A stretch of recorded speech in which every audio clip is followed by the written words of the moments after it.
Pero as to the two, they will be facing admin cases. We will continue to file admin cases. Let us see where it will go. So, bukod doon sa incident doon sa Ermita, we have a perjured affidavit. I'm still thinking whether or not I should file cases also because they lied to my face. Extremely insulting. A patrolman lying to a commissioner of the National Police Commission. Kasi mismong LTO chief ang nag-text sa akin. Kaya ko nga nalaman tong insidente na to because the LTO coordinated with us. It is insulting. Diba? Another government agency calling out the Philippine National Police. So I was having a heart-to-heart talk with them na huwag natin sirain yung uniforme ng police. Do not destroy the good image of our police.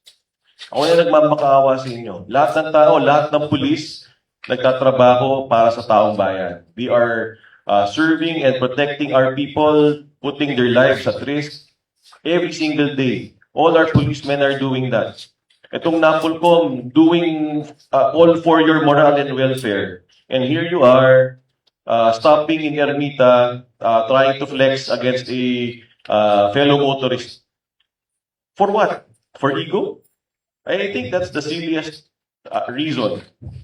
Diba? So, yun nga, I learned about it through the LTO chief personally, yes, last night. And I was deeply bothered. Hence this action. Pero, yeah, the LTO chief needs to do what he needs to do.